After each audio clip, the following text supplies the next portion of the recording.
सभी को नमस्कार। इस वीडियो में हम बात करेंगे गीता सार में गीता के 18 अध्यायों में से शुरू के 9 अध्याय, बाकी के 9 अगली वीडियो में सुनेंगे। तो शुरू करते हैं गीता सार। पहला अध्याय, अर्जुन विषाद योग। पहले अध्याय का नाम अर्जुन विषाद योग है। जब शौर्य और धैर्य, साहस और बल, इन चारों गुणों से युक्त अर्जुन पर क्षमा और प्रज्ञा यानी बुद्धि का प्रभाव बढ़ा और उन्होंने युद्ध भूमि में हथियार डाल दिए, तब उनके क्षात्र धर्म का स्थान कार्पण्य ने लिया। तब श्री कृष्ण ने तर्क से, बुद्धि से, ज्ञान से, कर्म की चर्चा से, विश्व के स्वभाव से, उसमें जीवन की स्थिति से, दोनों के नियामक अव्यय पुरुष के परिचय से और उस सर्वोपरि परम सत्तावान ब्रह्म के साक्षात दर्शन से अर्जुन को वापस प्रेरित किया। इस अध्याय में इसी तत्व चर्चा परिचय दिया गया है। दूसरा अध्याय, सांख्य योग। इस अध्याय का नाम सांख्य योग है। इसमें जीवन की 2 प्राचीन समन्वित परंपराओं का तर्कों द्वारा वर्णन आया है। अर्जुन को उस कृपण स्थिति में रोते देखकर श्री कृष्ण ने उसका ध्यान दिलाया है कि इस प्रकार का कलव्य और हृदय की क्षुद्र दुर्बलता अर्जुन जैसे वीर के लिए उचित नहीं है। उन्होंने बताया कि प्रज्ञा दर्शन काल, कर्म और स्वभाव से होने वाले संसार की सब घटनाओं और स्थितियों को अनिवार्य रूप से स्वीकार करता है। जीना और मरना, जन्म लेना और बढ़ना, विषयों का आना और जाना, सुख और दुख का अनुभव, ये तो संसार में होते ही हैं। तीसरे अध्याय में बात की गई है कर्म योग की। इस अध्याय में अर्जुन ने इस विषय में और गहरा उतरने के लिए स्पष्ट प्रश्न किया है कि सांख्य और योग, इन दोनों मार्गों में आप किसे अच्छा समझते हैं और क्यों नहीं। यह निश्चित बतस्ते कि वे इन दोनों में से किसे अपनाएं।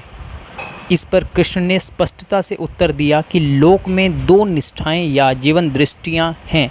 सांख्यवादियों के लिए ज्ञान योग है और कर्म मार्गियों के लिए कर्म योग।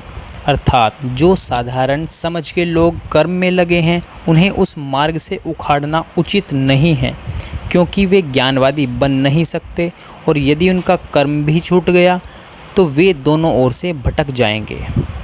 चौथे अध्याय का नाम ज्ञान कर्म संन्यास योग रखा गया है। इस अध्याय में जिसका नाम ज्ञान कर्म संन्यास योग है, यह बताया गया है कि ज्ञान प्राप्त करके कर्म करते हुए भी कर्म संन्यास का फल किस तरह प्राप्त किया जा सकता है। यही गीता का वह प्रसिद्ध वचन है कि जब धर्म की हानि होती है तब भगवान का अवतार होता है। 5वें अध्याय का नाम कर्म संन्यास योग है। इस अध्याय में कर्म संन्यास योग नामक युक्तियाँ फिर से और दृढ़ रूप में कही गई हैं। इसमें कर्म के साथ जो मन का संबंध है, उसके संस्कार पर या उसे विशुद्ध करने पर विशेष ध्यान दिलाया गया है।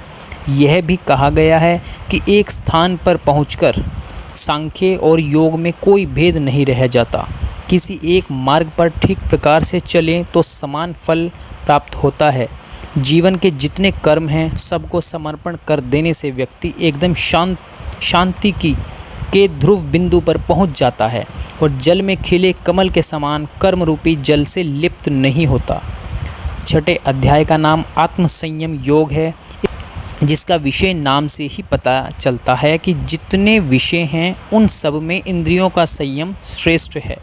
सुख में और दुख में मन की समान स्थिति, इसे ही योग कहते हैं। 7वां अध्याय का नाम ज्ञान विज्ञान योग है। इस अध्याय की संज्ञा ज्ञान विज्ञान योग है। विज्ञान की दृष्टि से अपरा और परा प्रकृति के इन 2 रूपों की व्याख्या गीता ने दी है। अपरा प्रकृति में 8 तत्व हैं, पंचभूत, मन, बुद्धि और अहंकार। इसमें ईश्वर की चेष्टा के संपर्क से जो चेतना आती है उसे परा प्रकृति कहते हैं। वही जीव है। 8 तत्वों के साथ मिलकर जीवन नवा तत्व हो जाता है। इस अध्याय में भगवान के अनेकों रूपों का उल्लेख किया गया है। 8वां अध्याय, जिसका नाम है अक्षर ब्रह्म योग, इस अध्याय की संज्ञा अक्षर ब्रह्म योग है। उपनिषदों में अक्षर विद्या का विस्तार हुआ है और गीता में उसे अक्षर विद्या का सार कह दिया गया है। अक्षर ब्रह्म परमम मनुष्य अर्थात जीवन और शरीर की संयुक्त रचना का ही नाम अध्यात्म है।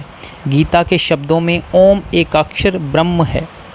9वें अध्याय में राज विद्या राज गुह योग, इस अध्याय को राज गुह योग कहा गया है, अर्थात यह अध्यात्म विद्या और गुह ज्ञान सब में श्रेष्ठ है। मन की दिव्य शक्तियों को किस प्रकार ब्रह्म में बनाया जाए, इसकी युक्ति ही राज विद्या है। इस क्षेत्र में ब्रह्म तत्व का निरूपण ही प्रधान है। वेद का समस्त कर्मकांड, यज्ञ, अमृत और मृत्यु, संत और असंत और जितने भी देवी देवता हैं, सबका पर्यवसान ब्रह्म में ही है। इस वीडियो में हमने बात की है गीता सार के 1 से 9 अध्यायों की। अगली वीडियो में आप सुनेंगे गीता सार के बचे हुए 10 से 18 अध्यायों के बारे में। मुझे आशा है कि आपको वीडियो पसंद आई होगी। ज़रूर लाइक करें, शेयर करें। अगर आप इसी टाइप की और वीडियो चाहते हैं तो चैनल को सब्सक्राइब करें, बेल आइकन प्रेस करें। Thank you very much.